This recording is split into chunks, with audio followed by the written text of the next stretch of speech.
Optical instruments.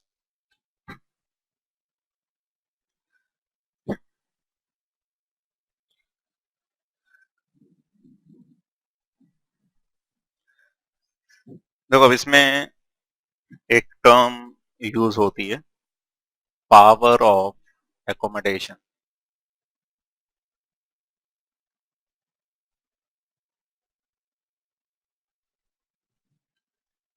तो power of accommodation क्या होता है कि अपनी जो आई है ये कॉन्वेक्स लेंस की तरह एक्ट करती है।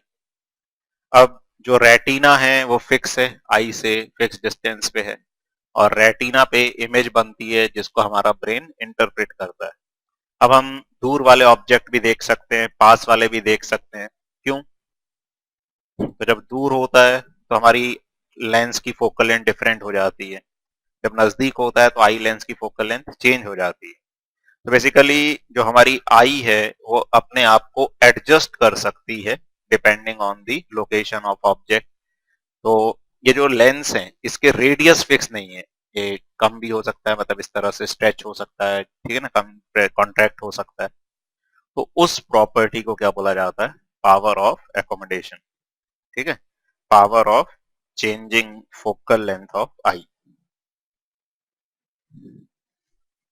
ठीक है, तो ये पावर ऑफ एकोमोडेशन होती है।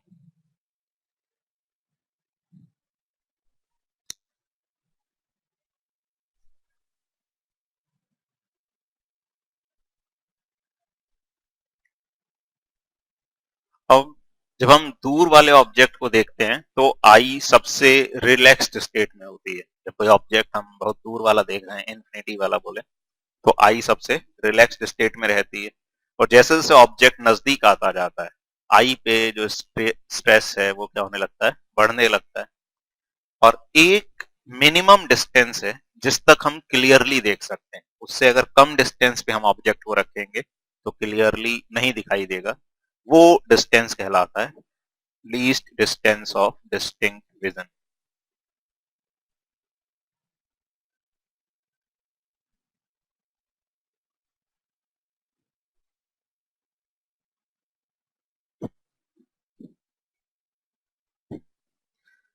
ठीक है, nearest distance up to which I can see clearly. Nearest distance up to which I can see clearly. Normal human being के लिए इसकी वैल्यू होती है 25 सेंटीमीटर।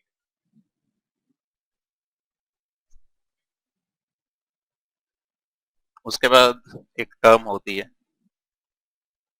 Visual angle.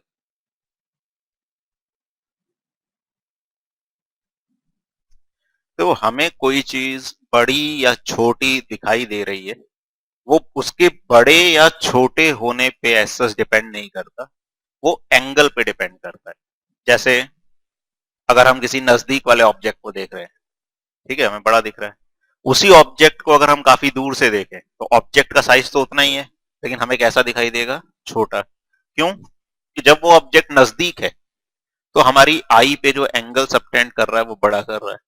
अगर वही ऑब्जेक्ट दूर चला गया तो उसका साइज तो वही है, लेकिन अब वो जो हमारी आई पे एंगल सबटेंड कर रहा है वो एंगल कम हो जाएगा। तो किसी भी ऑब्जेक्ट का जो साइज है उसके साइज की बजाय किस पे डिपेंड करता है? वो कितना एंगल हमारी आई पे सबटेंड करता है। तो ये इंपॉर्टेंट होता है, उसी को हम क्या बोलते हैं? Visual angle.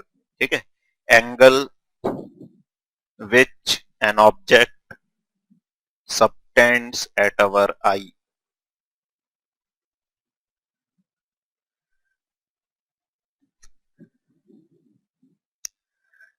ठीक है, and apparent size of object depends on visual angle। apparent size of object depends on visual angle।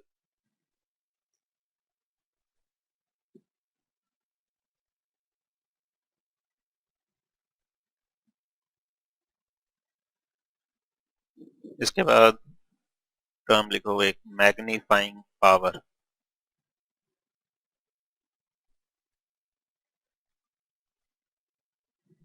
इसको कैपिटल एम से डिनोट कर सकते हैं।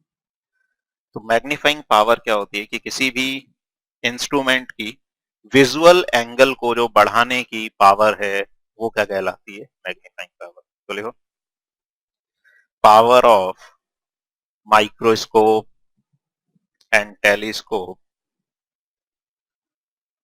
To increase the visual angle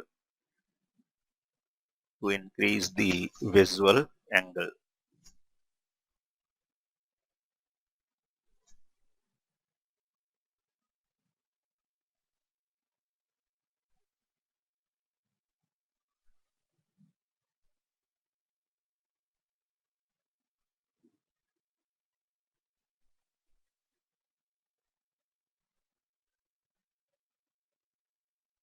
microscope.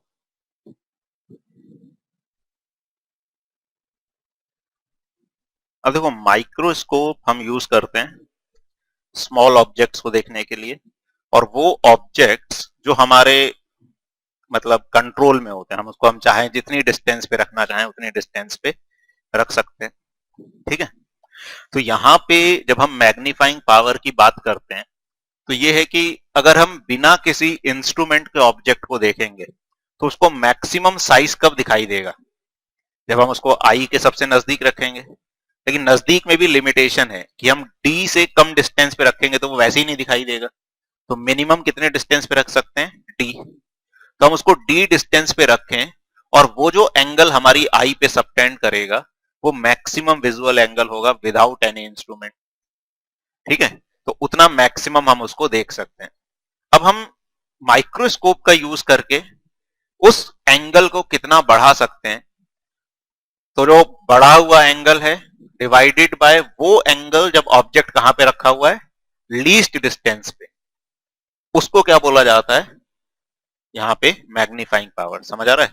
तो इसमें ये नहीं कि ऑब्जेक्ट वो, तो ऑब्जेक्ट जब हम लीस्ट डिस्टेंस पे रखेंगे तो वो क्या एंगल सबटेंड करेगा? वो हमारा हो गया रेफरेंस। और इंस्ट्रूमेंट रखने के बाद जो इमेज बन रही है वो क्या एंगल सबटेंड करेगा? उनका जो रेशियो है वो क्या कहलाता है? Magnifying power. तो इसको हम ऐसे डिफाइन करते हैं, magnifying power is angle subtended by image at the eye divided by angle subtended by object at the eye when placed at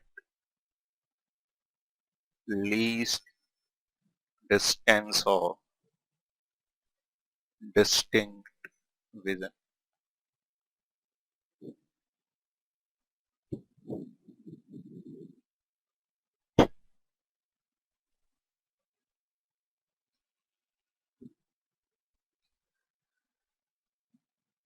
अब इसमें दो तरह के माइक्रोस्कोप होते हैं, एक सिंपल माइक्रोस्कोप। सिंपल माइक्रोस्कोप सिर्फ एक कॉन्वेक्स लेंस को ही बोलते हैं।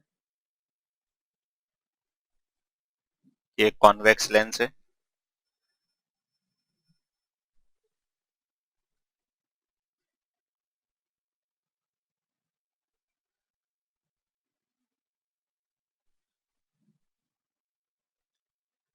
तो इसमें जो ऑब्जेक्ट है कॉन्वेक्स लेंस में, इसको रखा जाता है ऑप्टिकल सेंटर और फोकस के बीच में।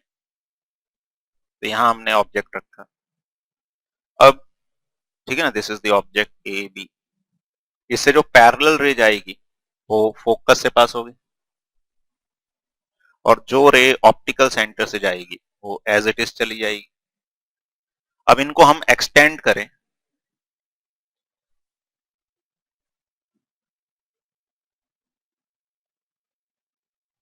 तो ये इमेज बन गई, और यहां से हम इसको देख रहे हैं, मतलब यहाँ पे आई है। ठीक है, तो ये वाला जो एंगल है, मतलब इमेज जो एंगल सबटेंड करेगी वो ये वाला एंगल हो जाएगा, इसको हम बीटा से डिनोट कर देते हैं। ठीक है, जनरली इसको हम ऐसे बोल देते हैं, बीटा बाय अल्फा। तो बीटा तो जो इमेज एंगल सबटेंड कर रही है, और अल्फा क्या होगा कि ऑब्जेक्ट है ए बी, जब हमने उसको डी डिस्टेंस पे रखा तो वो आई पे क्या एंगल सबटेंड कर रहा है, ये एंगल अल्फा होता है। तो जो मैग्नीफाइंग पावर है वो बीटा बाय अल्फा हो जाएगी। ठीक है,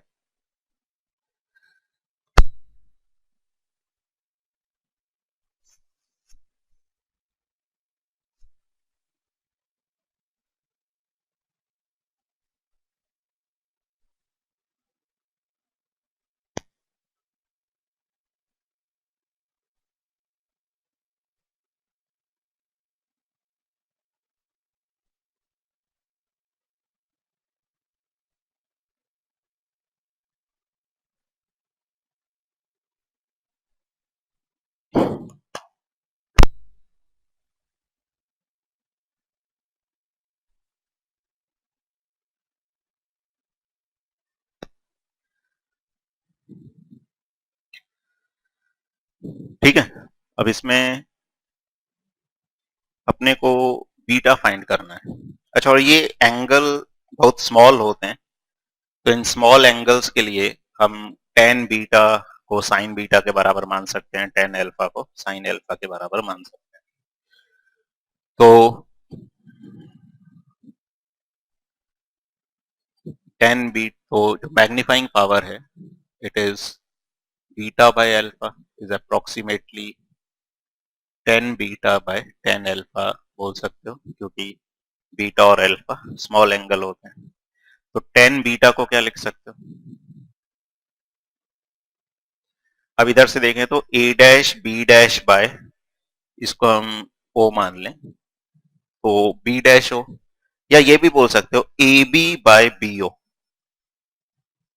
जो यहां से आएगा वो यहीं से भी निकल सकता है।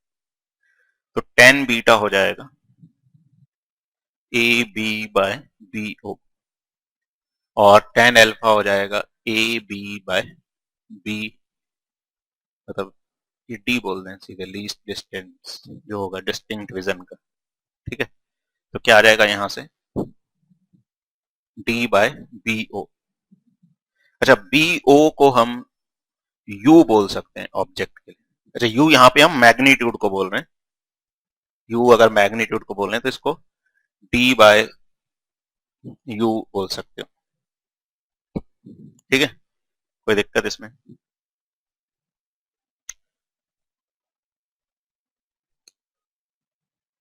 ये सिंपल माइक्रो।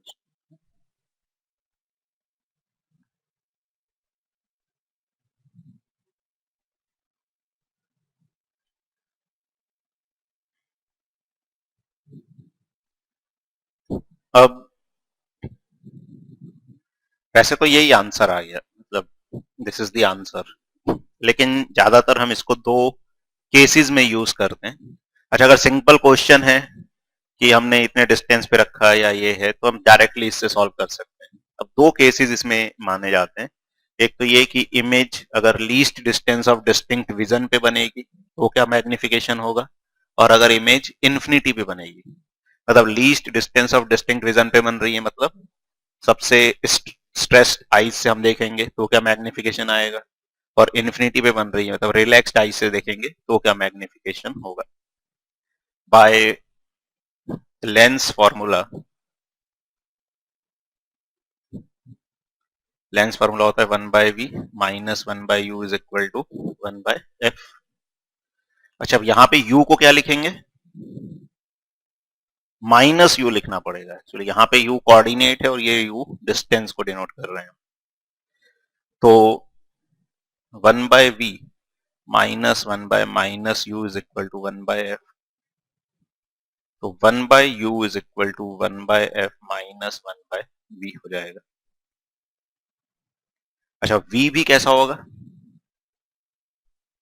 नेगेटिव आएगा। ठीक है, और चाहो तो इसको प्लस मॉड वी बोल सकते, क्योंकि इमेज इधर ही बननी है, तो v नेगेटिव आएगा, तो उसको उधर ले आके हम मॉड v कर देते हैं।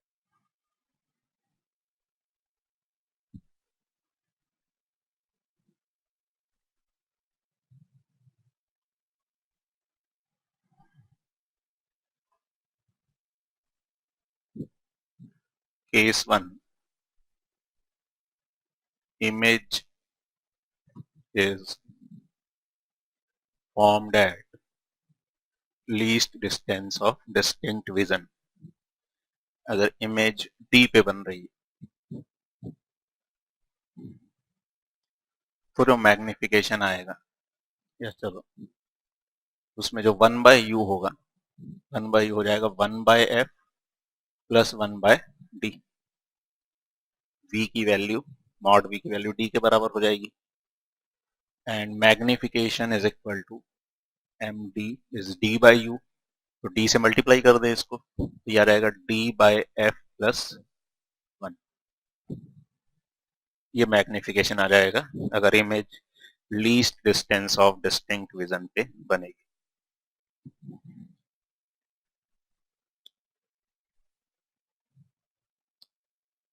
डी पॉजिटिव ना, अपन डी डिस्टेंस को बोल रहे हैं क्योंकि मॉड वी चाहिए, वी को माइनस डी रखेंगे, ठीक है। और मैग्निफिकेशन देखोगे भी पॉजिटिव आ रहा है, जैसा ऑब्जेक्ट है इमेज भी वैसी ही बन रही है। तो ये आ गया d/f प्लस 1। केस 2,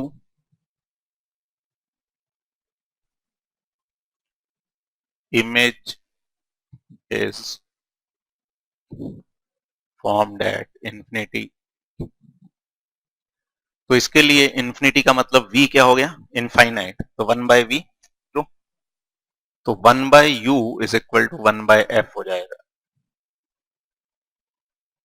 तो जो मैग्निफिकेशन आएगा इन्फिनिटी के लिए वो d/f हो जाएगा,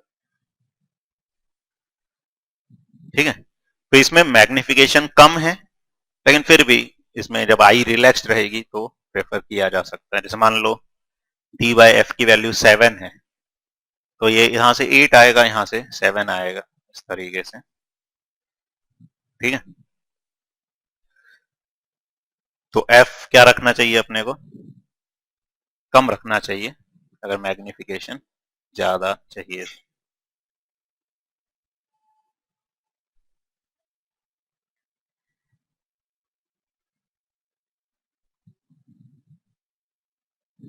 आया समझिए।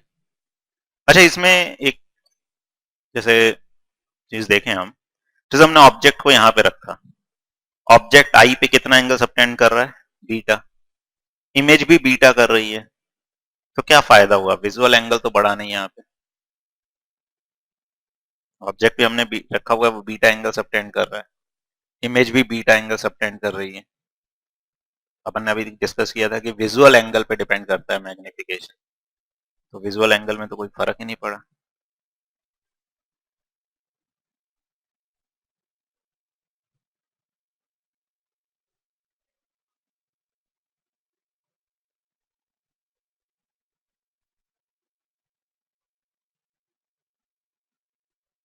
नहीं, इमेज बड़ा होना इंपॉर्टेंट नहीं है ना, इंपॉर्टेंट तो विजुअल एंगल ही होता है ना। अगर ये इमेज यहाँ पर है, ये बीटा एंगल सबटेंड कर रही हो, ये भी बीटा, तो दोनों का साइज बराबर ही दिखाई देगा।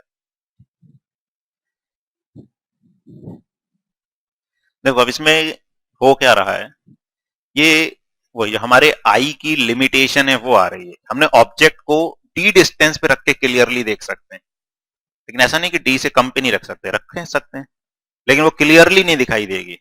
तो यहाँ पे हम क्या कर रहे हैं, उसको डी से कम डिस्टेंस पे रख रहे हैं और वो इंस्ट्रूमेंट उसको दूर शिफ्ट कर रहा है। तो दूर शिफ्ट करने से क्या हुआ, ऑब्जेक्ट जो एंगल सबटेंड कर रहा है वही, लेकिन सिर्फ हम ऑब्जेक्ट को डायरेक्ट रखेंगे तो दिखाई नहीं देगा वो हमको। बीच में हमने लेंस रख दिया तो उस लेंस ने ऑब्जेक्ट को क्या कर दिया, शिफ्ट कर दिया, ठीक है, समझ आ रहा है। तो हम बिना लेंस के उसको डी डिस्टेंस से कम रखेंगे तो वो दिखाई नहीं देगा, लेकिन हमने क्या किया, एंगल बढ़ाने के लिए उसको डी से भी कम डिस्टेंस पे रख दिया, लेकिन अपनी आई को अब दिखाई नहीं दे रहा क्लियरली, तो हमने एक लेंस रख दिया जिसने उसको शिफ्ट कर दिया। तो अब वो ऑब्जेक्ट जो बना हमारी आई के लिए वो डी से ज्यादा डिस्टेंस पे बन रहा है या डी तक बनेगा, तो उसको हम क्लियरली देख सकते हैं। और अब इफेक्टिव विजुअल एंगल बढ़ गया, क्योंकि इसीलिए हम उसको इस बीटा से कंपेयर नहीं कर रहे कि ऑब्जेक्ट के एंगल सबटेंड कर रहा है, हम किस एंगल से कंपेयर कर रहे हैं कि जब डी डिस्टेंस पे रखेंगे तो ऑब्जेक्ट के एंगल सबटेंड करेगा। यहां से कंपेयर करते तो 1 ही आ जाता वो। ठीक है।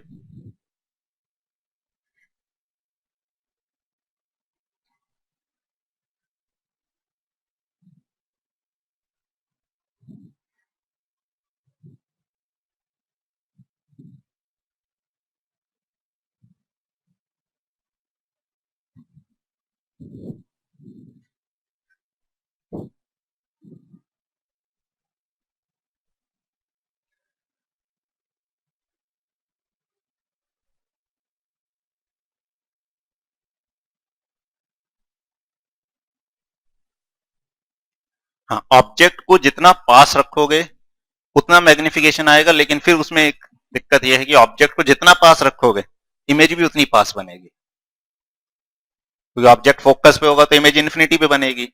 रखना हमको फोकस और लेंस के बीच में ही है, तो फोकस से हम पोल की तरफ जाएंगे तो इमेज भी पोल की तरफ शिफ्ट होगी। तो एक लिमिट से कम पे रखोगे तो डी से भी कम पे बन जाएगी इमेज, फिर कोई फायदा नहीं होगा। ठीक है। तो ऑब्जेक्ट को हम रखने को तो कितने भी पास रख सकते हैं, लेकिन उसमें भी लिमिटेशन है कि हम जनरली उसको एफ के नजदीक रखें तो बेनिफिट रहेगा कि आई पे सबसे कम स्ट्रेस होगा, इमेज इन्फिनिटी पे बन रही है, तो फोकल लेंथ हम उस हिसाब से कम चूज करें और ऑब्जेक्ट को उसके नजदीक रखने की कोशिश करें।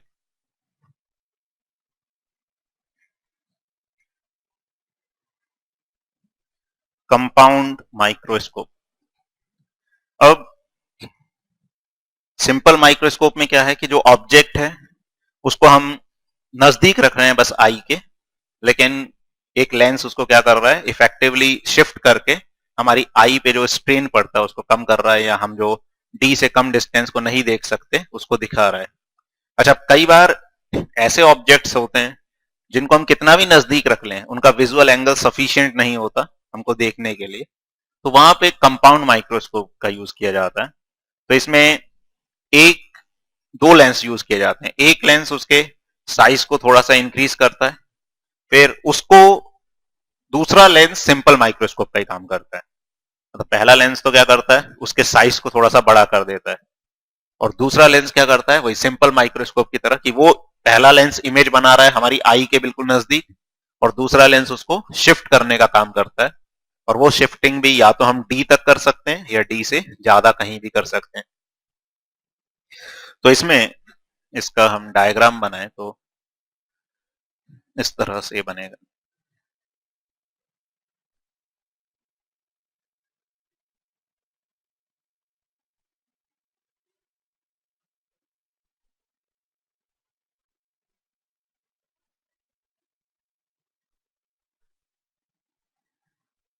तो ये जो एक लेंस है ये कहलाता है ऑब्जेक्टिव।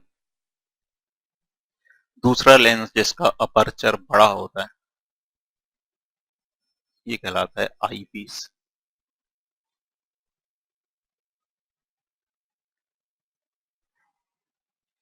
इसकी फोकल लेंथ है मान लो एफ ओ, इसकी एफ ई।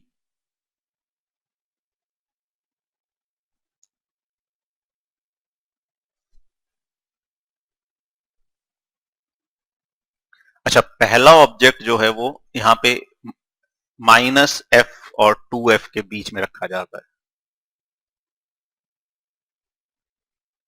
क्योंकि हमें इमेज इस तरफ बनती हुई चाहिए। तो इस तरफ इमेज तभी बनेगी जब वो f के बियॉन्ड होगा, और मैग्नीफाइड इमेज चाहिए वो तभी बनेगी जब ऑब्जेक्ट f और 2f के बीच में होगा, इस तरफ। ठीक है। तो यहां से जो रे गई वो फोकस से पास कर गई, और जो सेंटर से गई वो सीधे चली गई, यहां ये इमेज बन गई।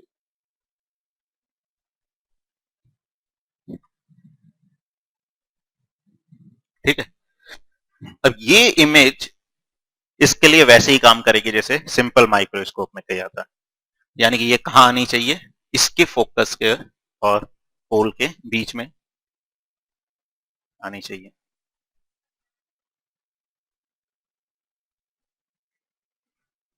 ठीक है। अब वैसे तो यही रेज जाके हम इसमें टकरा के इमेज बना सकते हैं, या कुछ नहीं, हमारे लिए ऑब्जेक्ट है तो ऑब्जेक्ट की इमेज हम कैसे बना सकते हैं, ऐसे भी बना सकते हैं कि यहाँ से एक पैरेलल रे भेजें जो हम रे डायग्राम में यूज करते हैं। मतलब इसको भी प्रोसीड करके बनाना हो कोई दिक्कत नहीं, रेफरेंस के लिए हम ये देख सकते हैं कि पैरेलल रे गई, ये कहाँ से जाएगी, फोकस से, ठीक है, और जो रे सेंटर से जाएगी वो ऐसे चली गई। इनको एक्सटेंड कर दें,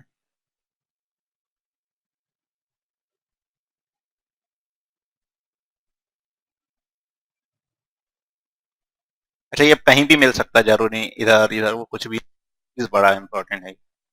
ये फाइनल इमेज बन रही है, लेकिन इससे ज्यादा फर्क नहीं पड़ रहा है एक्चुअली। जो ये वाली इमेज एंगल सबटेंड कर रही है वही ये वाली इमेज भी करेगी, लेकिन बस ये है कि ये इमेज डी से कम डिस्टेंस पे बन जाएगी आई के लिए। तो ये वाला लेंस क्या कर रहा है, उसको शिफ्ट कर रहा है जिससे आई उसको देख सके, ठीक है। तो यहां से देख रहे हैं उसको, तो ये वाला एंगल यहाँ पे बीटा कहलाएगा, जो फाइनल इमेज सबटेंड करेगी आई के आई के ऊपर।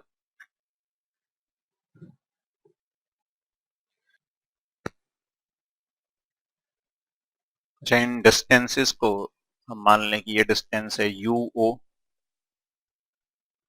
ये डिस्टेंस है वी। अच्छा ये डिस्टेंस मान रहे हैं हम, ध्यान रखना कोऑर्डिनेट नहीं। तो ऑब्जेक्टिव के लिए ये डिस्टेंस है यू ओ, ये डिस्टेंस है वी ओ, ये मान लेते हैं यू ई, और वो वी ई हो जाएगा।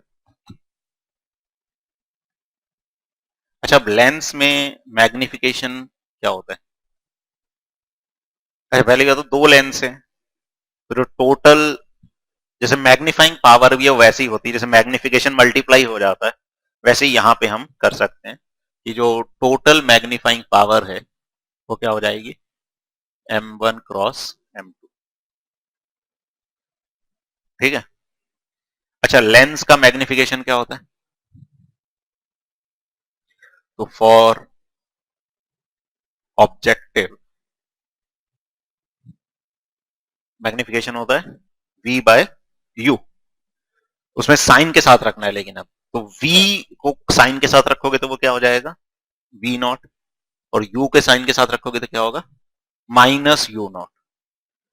तो जो पहला लेंस है उससे मैग्निफिकेशन आएगा माइनस वी नॉट बाय, तो पहला लेंस का उसमें कोई रोल नहीं है एंगल में, वो तो सीधे बस सीधे साइज को क्या कर रहा है, इंक्रीज कर रहा है।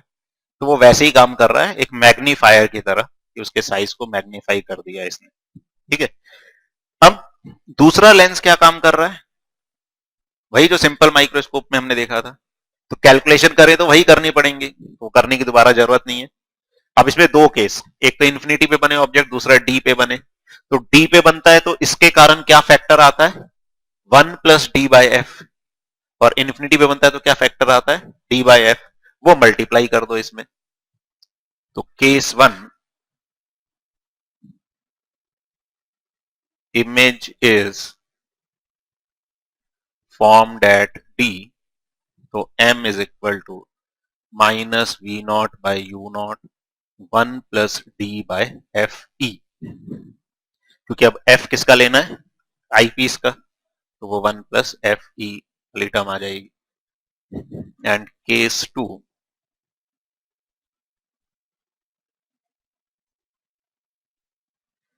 image is formed at infinity, तो m इंफिनिटी हो जाएगा minus v not by u not into d/f e,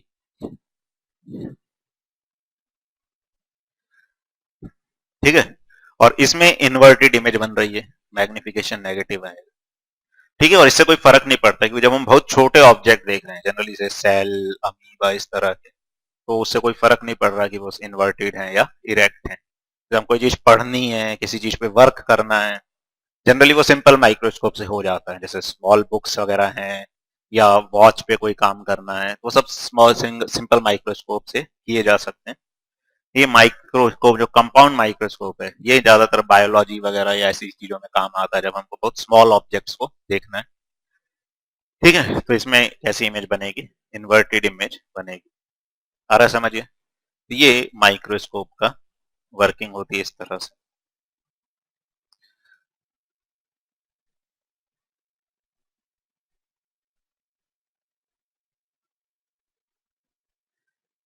अच्छा, इसमें एक टर्म कभी कभी यूज की जाती है, लेंथ ऑफ ट्यूब या length of microscope.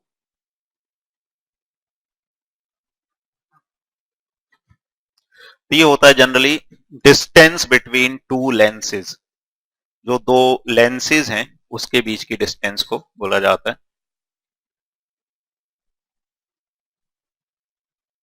Distance between two lenses. तो जब least distance of distinct vision पे इमेज बन रही है तो ये हो जाएगा v o plus u e, और जब इन्फिनिटी पे बन रहा है तो उसको ऐसे लिख सकते हैं v o plus f e, क्योंकि जब इन्फिनिटी पे बनेगा तो ये डिस्टेंस इसकी फोकल लेंथ के बराबर होनी पड़ेगी।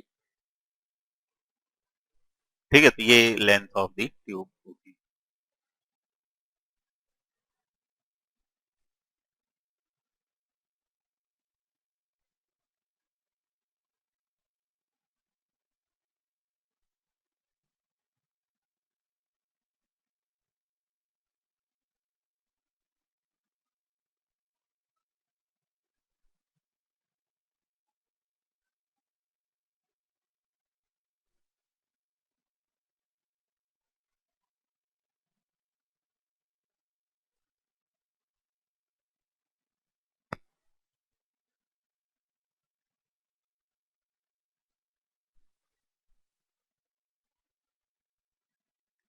टेलीस्कोप,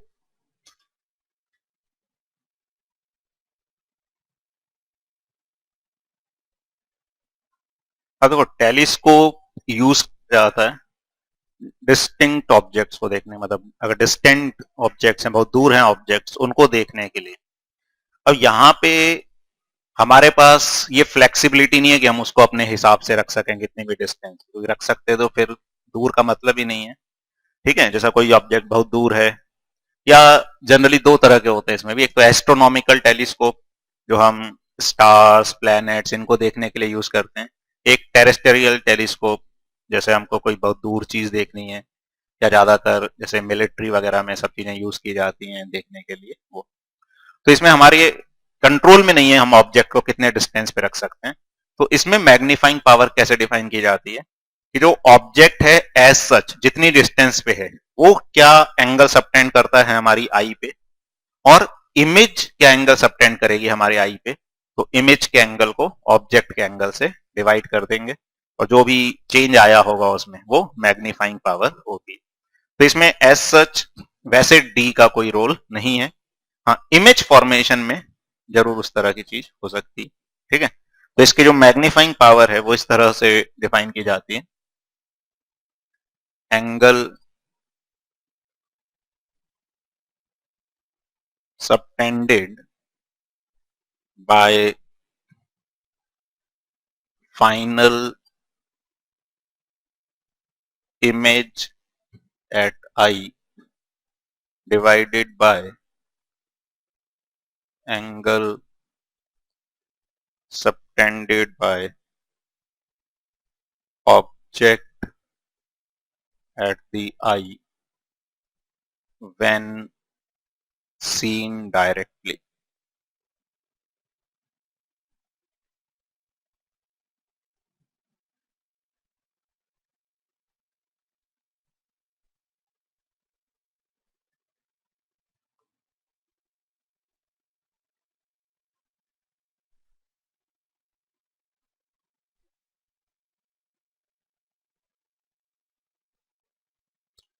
एस्ट्रोनॉमिकल टेलीस्कोप,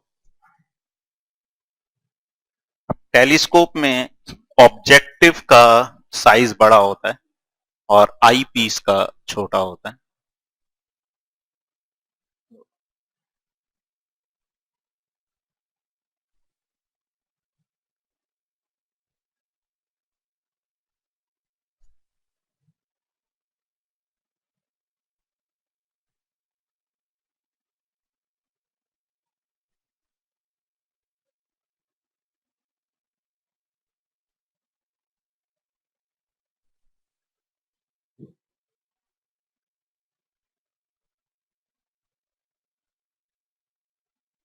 ठीक है, ये ऑब्जेक्टिव है, ये आई पीस है।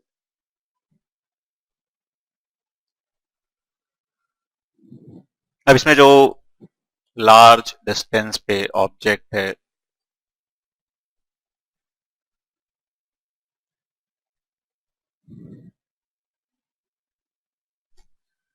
इससे रेज आ रही हैं, तो हम अगर डायरेक्टली भी देखेंगे तो ऐसे ही रेज आएंगे हमारे पास। तो ये वो एंगल हो गया जो ऑब्जेक्ट डायरेक्टली हमारी आई पे सबटेंड करेगा। ठीक है, अब ये वाली रे एज इट इज चली गई। अच्छा, जब ऐसे पैरेलल रेज आती हैं और प्रिंसिपल एक्सिस से स्मॉल एंगल पे आती हैं, तो इमेज कहाँ बनती है? फोकल प्लेन पे इमेज बन जाती है। तो ये जो इमेज है इसके फोकल प्लेन पे बन जाएगी। ठीक है, बाकी ये थोड़ा सा, अब इसमें क्या है, इसकी फोकल लेंथ ज्यादा होती है, उसकी फोकल लेंथ कम, तो ये इमेज इधर बननी चाहिए इसके फोकस और पोल के ऑप्टिकल सेंटर के बीच में। तो थोड़ा सा इसको एक्सटेंड कर लेते हैं।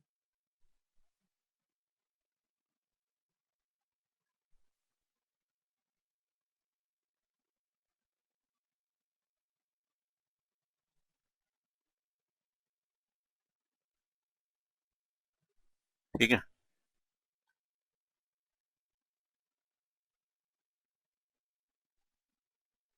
ये कुछ इस तरह से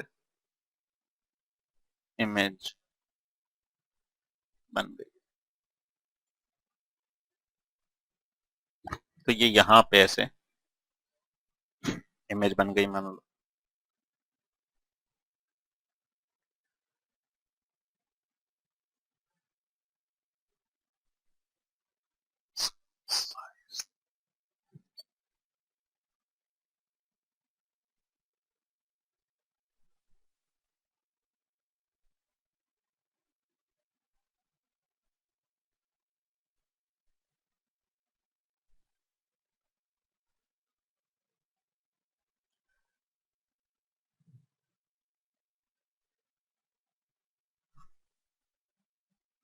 ठीक है,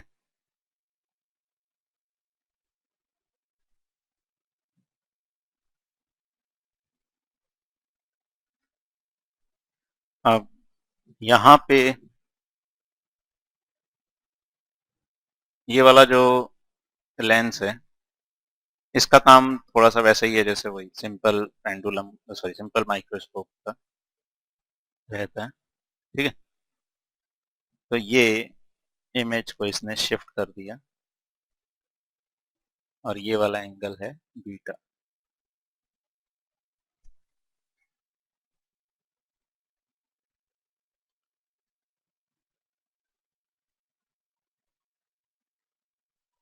लेकिन यहाँ पे हम सीधे वो फैक्टर मल्टीप्लाई नहीं कर सकते क्योंकि डेफिनेशन थोड़ी सी चेंज हो रही है। यहाँ पे डी वाली टर्म से हम कंपेयर नहीं कर रहे हैं इसको, यहाँ पे हम किसको कंपेयर कर रहे हैं? बीटा और अल्फा को कंपेयर कर रहे हैं। तो इसलिए ऐसा नहीं कर सकते कि हम इससे मैग्निफिकेशन निकाल दें और उससे मल्टीप्लाई कर दें उसके जो टर्म जो अपन की थी, क्योंकि वो जो फैक्टर आया था वो तब आया था जब हमने अल्फा किसको मान के लिखा था कि ऑब्जेक्ट डी डिस्टेंस पे रखा हुआ है। वो चीज यहाँ पे नहीं है, तो बाय डेफिनेशन मैग्निफिकेशन होगा ये बीटा बाय अल्फा। ठीक है ना? For small angles it is equal to 10 beta by 10 alpha.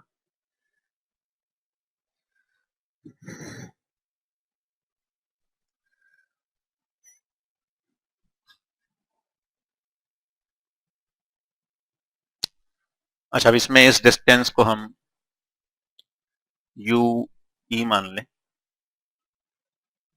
अच्छा, एक चीज इसमें, ये जो ऑब्जेक्ट है लार्ज डिस्टेंस पे है, लार्ज डिस्टेंस पे है, तो ये जो इमेज बन रही है कहाँ बन रही है? इसके फोकस पे। तो बेसिकली इधर पे ये जो यू वी ओ होगा ये एफ ओ के बराबर ही हो जाएगा।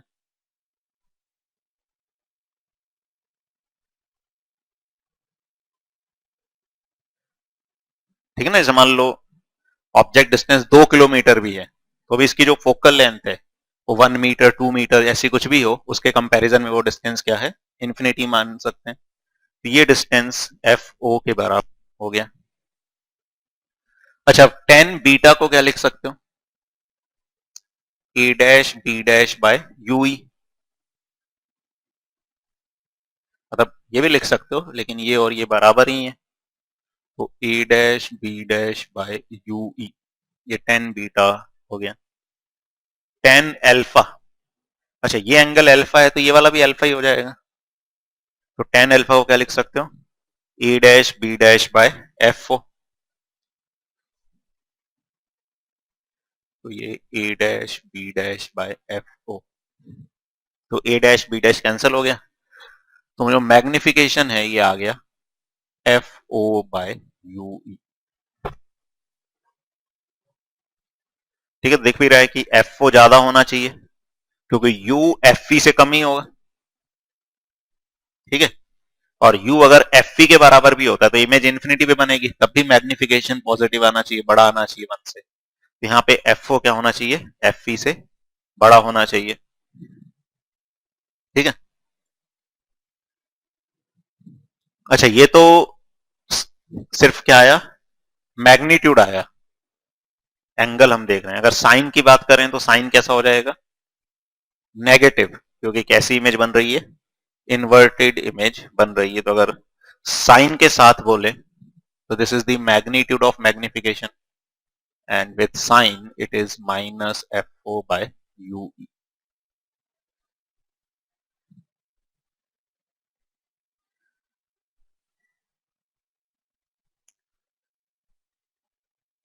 अच्छा, अब आई पीस के लिए यू की कैलकुलेशन करेंगे। For eye piece one by v minus one by u is equal to one by f. तो जो v है उसको साइन के साथ रखें अगर, तो ये डिस्टेंस वी ई बोल दें, तो ये हो जाएगा minus one by V E. ठीक है, माइनस वन बाय वी। अब v क्या है? डिस्टेंस को डिनोट कर रहा है, और u भी नेगेटिव है, तो plus one by u e is equal to one by f e. तो this implies one by u e is equal to one by f e plus one by we.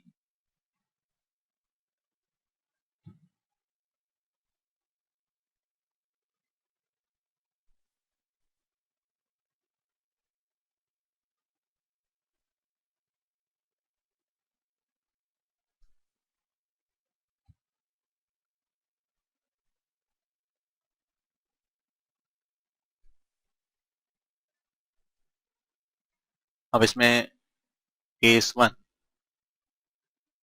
image is formed at D। अगर image D पे बन रही है तो one by u e is equal to one by f e plus one by D हो जाएगा, और जो मैग्निफिकेशन है हो जाएगा minus f o into one by f e plus one by d. ठीक है, या इसको ऐसे याद रखा जाता है, minus f o by f e one plus f e by d. यह रहेगा magnification for image formed at least distance of distinct vision।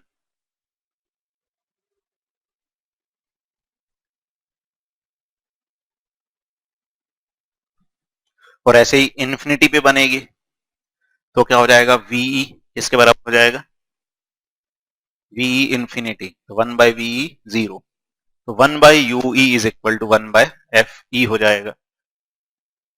तो केस टू, image is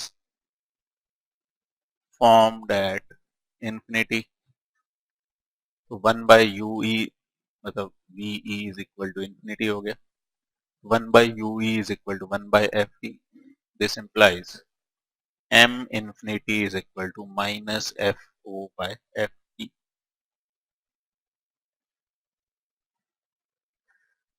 अच्छा, इसमें भी लेंथ ऑफ ट्यूब यूज किया जाता है, वही दोनों लेंस के बीच की डिस्टेंस। तो ये डिस्टेंस तो फिक्स है, एफ ओ। डी के वक्त इसको यू ई ही लिखेंगे, और जब इन्फिनिटी पे बन रहा है तो किसके बराबर हो जाएगी, एफ ई, क्योंकि इन्फिनिटी पे इमेज बनेगी जब ये डिस्टेंस एफ ई के बराबर हो जाएगी। तो length of tube L D is f o plus u E.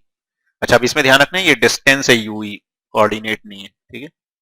And L infinity is f o plus f, ये लेंथ ऑफ ट्यूब हो जाएगी। अच्छा, इसको एस्ट्रोनॉमिकल टेलीस्कोप बोला जाता है। इसमें इमेजेस कैसी बनती हैं, इन्वर्टेड, क्योंकि इसमें फर्क नहीं पड़ रहा, हम स्टार्स प्लैनेट्स इनको देख रहे हैं तो वो इन्वर्टेड भी दिखाई दे रहे हैं, तो कोई फर्क नहीं पड़ रहा है। हाँ, लेकिन अगर हमें किसी दूर के ऑब्जेक्ट को वैसे ही देखना है तो फिर ये काम नहीं करेगा, उसमें टेरेस्टेरियल टेलीस्कोप यूज किया जाता है। बाकी होता कुछ नहीं है, सब कुछ यही है, ठीक है। बस उसमें क्या करते हैं, बीच में एक लेंस और लगता है, और वो लेंस सिर्फ इमेज को सीधा करने का काम करता है, वो मैग्निफिकेशन में कोई रोल प्ले नहीं करता है। मतलब करना चाहो तो करवा सकते हो, लेकिन एज सच उसका रोल बस क्या होता है, इमेज को सीधा करना। मतलब उसमें जैसे ये एक लेंस है, तो इसने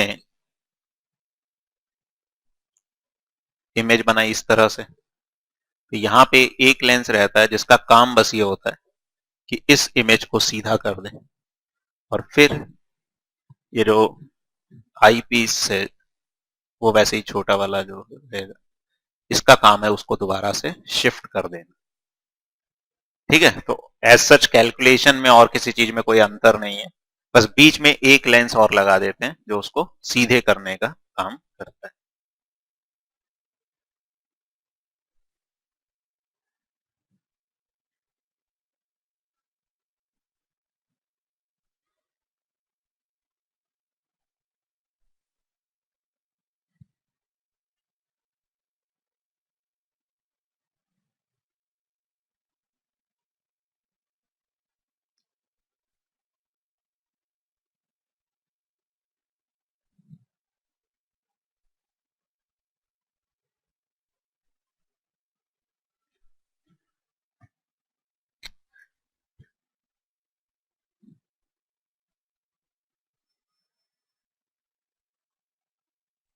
Resolving limit and resolving power of microscope.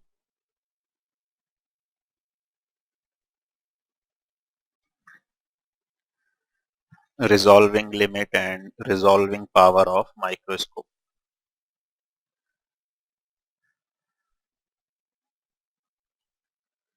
लिखो इसमें, the minimum distance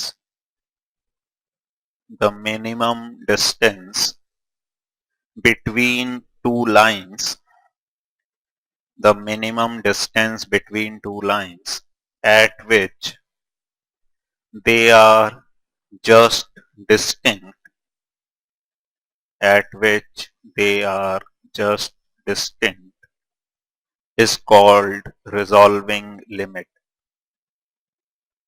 is called resolving limit.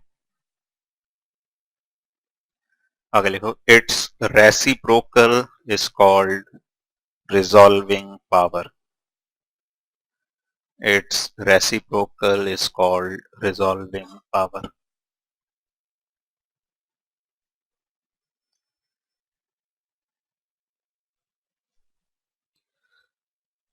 देखो क्या है कि जैसे कोई भी जैसे लाइंस हैं या ऑब्जेक्ट्स हैं, तो उनके बीच की डिस्टेंस अगर ऐसे कुछ भी डिस्टेंस है, हम नजदीक से देखेंगे तो हमें क्लियरली दो लाइंस दिखाई देंगे। हम जितना दूर होते जाएंगे उतना उसको डिफरेंशिएट करना मुश्किल हो जाएगा कि वो दो लाइंस हैं या एक लाइन है, ठीक है ना। अगर बहुत दूर से हम देखेंगे तो आइडेंटिफाई करना मुश्किल हो जाता है, और अगर नजदीक से देखेंगे, कभी देखोगे आजकल डिजिटल पिक्चर्स चलती हैं, उसको बहुत जूम करके देखोगे तो देखा दिखेगा बाउंड्री पे बहुत इमेज फटी हुई सी है, लेकिन जब वो बहुत छोटे साइज में होती है तो हमें पता ही नहीं चलता वहां पे, क्योंकि हम रिजॉल्व नहीं कर पाते उस चीज को कितना, जैसे रेजोल्यूशन बोला जाता है कितने पिक्सल्स या इस तरीके से, तो वो यही है कि कितने नजदीक नजदीक उन लाइंस को या पिक्सल्स को हमने रखा हुआ है।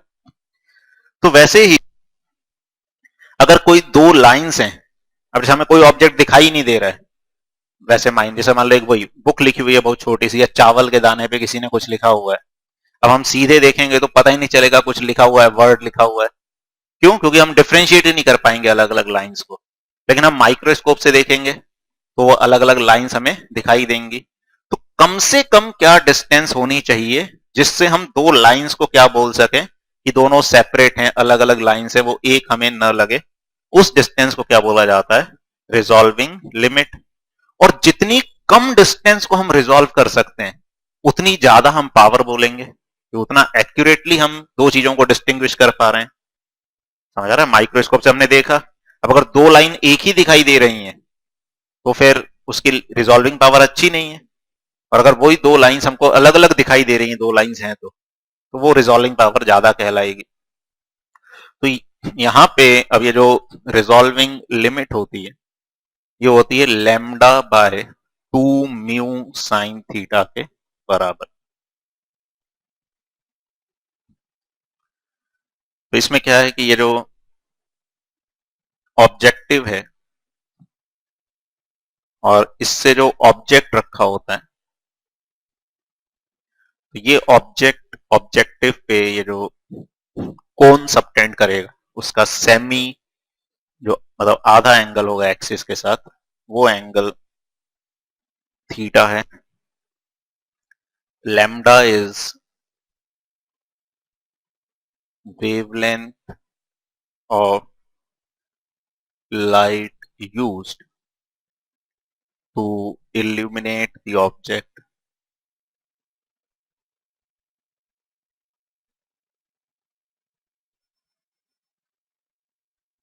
Mu is refractive index of the medium between object and objective. Theta is half angle of the cone of light from the point object.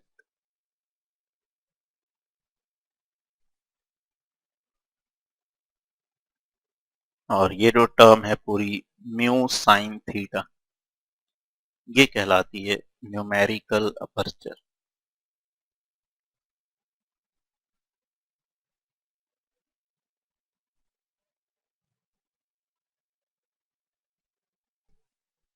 जो माइक्रोस्कोप रहता है उसमें एक्चुअली जो ऑब्जेक्टिव लेंस है उससे थोड़ा सा आगे एक प्लेन ग्लास जैसा रहता है इनके बीच में, और उस ग्लास के पास में ऑब्जेक्ट को रखा जाता है, उनके बीच में एक लिक्विड भरा हुआ रहता है। तो ये म्यू उस लिक्विड का रिफ्रैक्टिव इंडेक्स होता है। थीटा ये एंगल हो गया, जो कोन है उसका हाफ एंगल, और लैम्डा वेवलेंथ है जो हम यूज करते हैं। ठीक है, अब इसमें देखें तो हमारे पास लिमिटेशन आ जाएगी लैम्डा के हिसाब से। हम फिक्स कर दिया, म्यू रख लिया, कुछ साइन थीटा रख लिया, लैम्डा ना ज्यादा होगा रिजॉल्विंग लिमिट उतनी ज्यादा, और रिजॉल्विंग पावर उतनी ही क्या हो जाएगी कम। मतलब जैसे रिजॉल्विंग पावर लिखे हम, तो resolving power is 1 upon resolving limit, तो हो जाएगी 2 mu sine theta by lambda, यानी प्रोपोर्शनल टू 1/लैम्डा। यानी कि हमें ज्यादा रिजॉल्विंग पावर चाहिए तो लैम्डा क्या रखना पड़ेगा? कम रखना पड़ेगा। ठीक है, अब विजिबल कलर में अगर देखें तो लैम्डा तो एक रेंज ही है 4000 से 7000 के बीच में। ठीक है ना, तो मिनिमम क्या रख सकते हो? 4000 एंगस्ट्रॉम रख लो। ठीक है, इस तरीके से हमको रिजॉल्विंग पावर मिल जाएगी। अच्छा, तो इससे रिजॉल्विंग पावर में एक लिमिटेशन आ जाती है। बाकी ठीक है ना, अगर हम विजिबल कलर की बात करें तो एक लिमिट तक ही रिजॉल्विंग पावर हो सकती है। तो उसको और बढ़ाने के लिए क्या किया जाता है फिर? इलेक्ट्रॉन माइक्रोस्कोप्स यूज किए जाते हैं। और जो इलेक्ट्रॉन जब वेव की तरह बिहेव करेंगे तो उनकी वेवलेंथ किस पे डिपेंड करेगी? मोमेंटम पे। तो जो इलेक्ट्रॉन्स की वेवलेंथ होती है वो 1 एंगस्ट्रॉम के ऑर्डर की होती है। तो नॉर्मली जब इलेक्ट्रॉन्स को यूज किया जाता है तो उनकी वेवलेंथ किस ऑर्डर की होती है? 1 एंगस्ट्रॉम। तो लगभग 1000 टाइम्स ज्यादा क्या मिलती है हमको? रिजॉल्विंग पावर मिलेगी अगर हम इलेक्ट्रॉन माइक्रोस्कोप यूज करेंगे। मतलब लाइट की जगह किसको यूज करें उस माइक्रोस्कोप में? इलेक्ट्रॉन्स को यूज किया जाए। ठीक है, तो इसीलिए जब हमें और प्रिसाइजली चीजों को देखना होता है तो वहां पे किसको यूज किया जाता है? इलेक्ट्रॉन माइक्रोस्कोप को। ठीक है, तो इंफॉर्मेशन के लिए थोड़ा सा पता होना चाहिए कि इलेक्ट्रॉन माइक्रोस्कोप से रिजॉल्विंग पावर बढ़ जाएगी because their wavelength is of the order of 1 angstrom.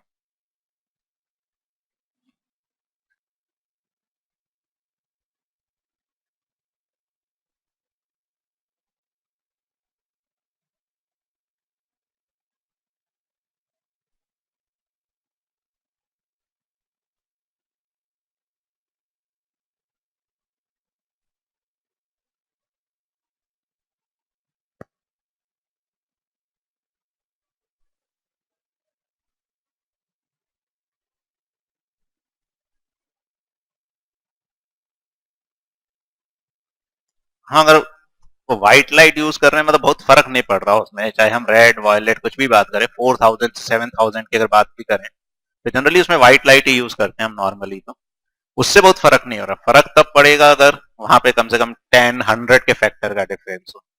अगर हम रेड से वॉयलेट में भी शिफ्ट करेंगे तो कितने का फैक्टर आएगा? 2 टाइम्स का फैक्टर आएगा। तो जनरली हम व्हाइट लाइट ही यूज करते हैं वैसे केसेस में। तो मेन चीज यही है कि उसकी जगह हम विजिबल की जगह क्या करें कि और अच्छी रिजॉल्विंग पावर हमको मिले। अच्छा, बाकी ये होता क्यों है? मतलब एक्चुअली ये किस कारण से होता है कि सेपरेटली दिखाई देने में दिक्कत आती है? हुँ? ये होता है डिफ्रैक्शन के कारण। एक्चुअली किसी भी ऑब्जेक्ट को जब हम देखते हैं इस तरीके से तो डिफ्रैक्शन में ऐसा होता है कि किसी भी ऑब्जेक्ट को हम देख रहे हैं तो ऐसे एक मैक्सिमा जैसा बनता है और उसके बाद इंटेंसिटी कम होती जाती है। तो जनरली ये वाली रेंज है जो हमको दिखाई देती है। तो अगर किसी हम ऑब्जेक्ट को सीधे भी देख रहे हैं तो वो ऑब्जेक्ट नहीं दिखाई देगा, उसका एक डिफ्रैक्शन पैटर्न दिखाई देगा। अब अगर कोई ऑब्जेक्ट जैसे डिफ्रैक्शन में क्या होता है कि हमने यहाँ पे अगर एक स्मॉल होल भी रखा तो यहाँ पे उस होल की विड्थ इतनी नहीं दिखेगी, लाइट इस तरह से फैली हुई दिखेगी। तो अगर दो ऑब्जेक्ट्स हैं तो उनके ऐसे डिफ्रैक्शन पैटर्न बनेंगे। अब अगर वो डिफ्रैक्शन पैटर्न अलग अलग बने तब तो हमको वो क्लियरली अलग अलग दिखाई दे जाएंगे। लेकिन एक का डिफ्रैक्शन पीक ऐसे आ रही है, दूसरे की ऐसे आ रही है, तो वो हमें सेपरेटली दिखाई नहीं दे पाएंगे और एक से ही दिखाई देंगे। तो वो जो फैक्टर ये होता है रिजॉल्विंग पावर वाला या लिमिट वाला, वो किस पे डिपेंड करता है? उसके डिफ्रैक्शन वाले टर्म पे डिपेंड करता है। ठीक है, हाँ, तो ये जो डिफ्रैक्शन मैक्सिमा होता है इसकी विड्थ क्या होती है? ये होती है 2 लैम्डा d/a। अगर a जैसे स्लिट की विड्थ है तो लैम्डा जितना ज्यादा होगा विड्थ उतनी ज्यादा होगी, और लैम्डा जितना कम होगा विड्थ उतनी ही कम होगी। तो विड्थ उतनी कम होगी तो उतनी अच्छा आसानी से हम क्या कर सकते हैं? उसको रिजॉल्व कर सकते हैं।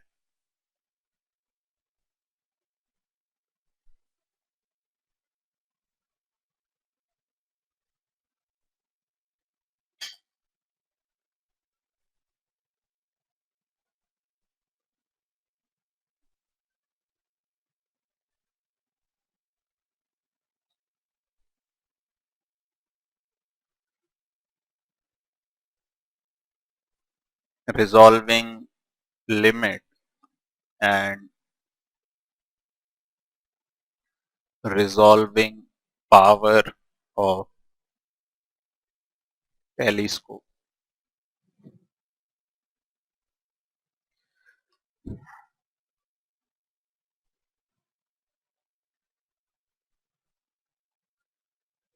अब स्पेस में जैसे हम ऑब्जेक्ट्स को देखते हैं तो हमें जैसे दिख रहा है कि एक स्टार है। अब जरूरी नहीं है वो एक ही स्टार हो सकता है वो 3-4 स्टार्स हो या ग्रुप ऑफ स्टार्स हो, लेकिन यही है कि हम उसको क्लियरली डिस्टिंग्विश नहीं कर पा रहे। क्यों? क्योंकि वो इस बात पे डिपेंड करेगा वो कितना एंगल हमारी आई पे सबटेंड कर रहा है। ठीक है, जैसे मान लो हम अभी नॉर्मली देख रहे हैं कि हाँ 10 लोग खड़े हैं, अलग अलग देख सकते हैं। अगर हम प्लेन में काफी हाई जा रहे हैं तो अगर 10-15 लोग खड़े हो तो हर एक को आइडेंटिफाई करना मुश्किल होगा। मैं एक सिंगल जैसा ग्रुप जैसा दिखेगा, लेकिन हर एक पर्सन को अलग अलग आइडेंटिफाई करना मुश्किल होगा। ठीक है, जैसे ऊपर से देखोगे, व्यू वगैरह भी देखोगे तो पेड़ है तो ऐसा नहीं एक एक पेड़ देख सकते हो, तो पूरा बस जो भी अपने को एक झुंड सा दिखाई देगा। तो वैसे ही जो स्टार्स हम देखते हैं तो वो हो सकता है 2 स्टार्स, 3 स्टार्स, 4 स्टार्स हो, लेकिन हम उसको डिस्टिंग्विश नहीं कर पा रहे। क्यों नहीं कर पा रहे? क्योंकि वो जो एंगल हमारी आई पे सबटेंड कर रहे हैं वो एंगल सफिशिएंट नहीं है उसको डिस्टिंग्विशली देखने के लिए। तो यहां पे रिजॉल्विंग लिमिट क्या होती है?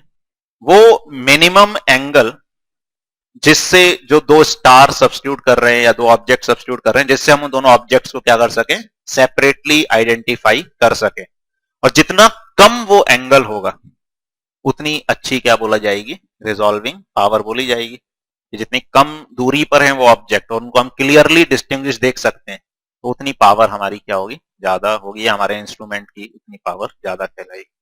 तो लिखो smallest angular separations, smallest angular separations between two distant objects, smallest angular separation between two distant objects whose images are separated in the telescope, whose images are separated in the telescope is called resolving limit, is called resolving limit.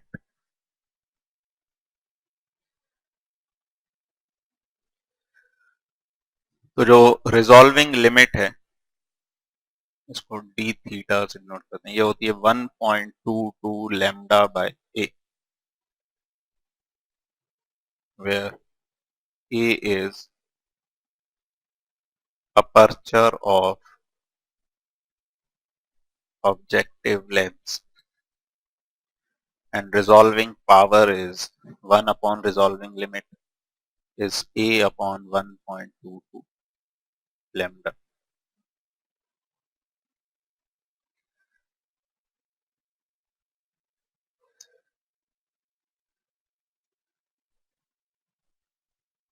ठीक है, ए है aperture of, अच्छा यहां lambda से फर्क नहीं पड़ेगा क्योंकि लैम्डा तो जो भी ऑब्जेक्ट से वेवलेंथ आ रही है उस पर डिपेंड करेगा। हम लैम्डा को नहीं चेंज कर सकते, हम किसको चेंज कर सकते हैं, ए को।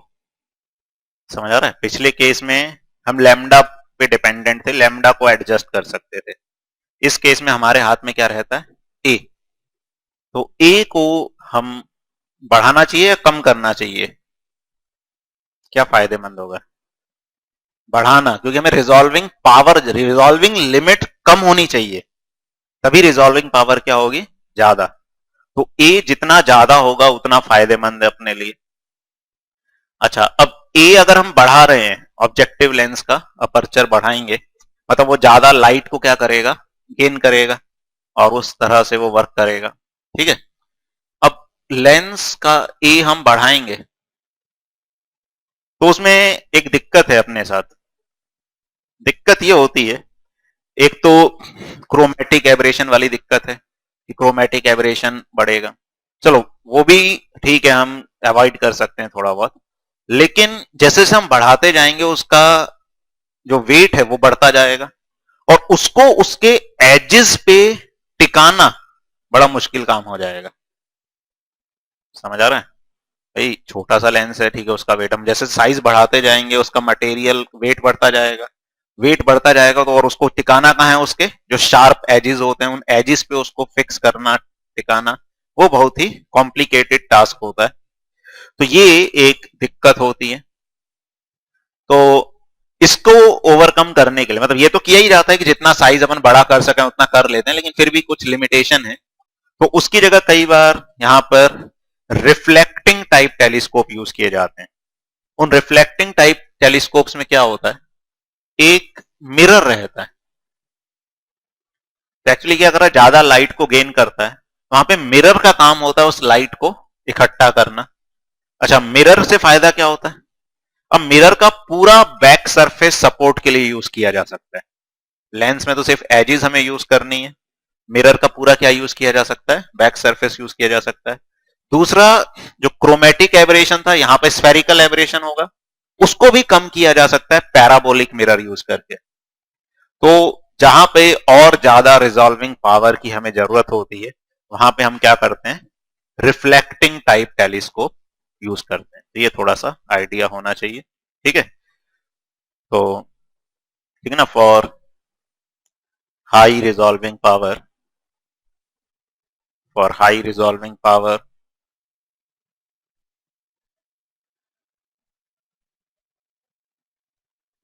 aperture should be large, aperture should be large and reflecting type telescopes are used, reflecting type telescopes are used। ठीक है, लॉजिक समझ आ गया। तो एक तो क्रोमेटिक एबरेशन होगा यहाँ पे, वो अवॉइड नहीं कर सकते अपन। दूसरा, एजिस पे टिकाना है, उसको भी अवॉइड नहीं कर सकते, वो दोनों लिमिटेशंस हैं। यहाँ पे क्रोमेटिक एबरेशन मतलब स्फेरिकल एबरेशन को भी अवॉइड किया जा सकता है पैराबोलिक रिफ्लेक्टर्स यूज करके, और इनके बैक्स पे पूरा हम सपोर्ट से अच्छे से इसको फिक्स किया जा सकता है। ठीक है, तो ऑप्टिकल इंस्ट्रूमेंट्स में ये कुछ मेन पॉइंट्स हैं जो अपने को ध्यान रखने और पता होने चाहिए।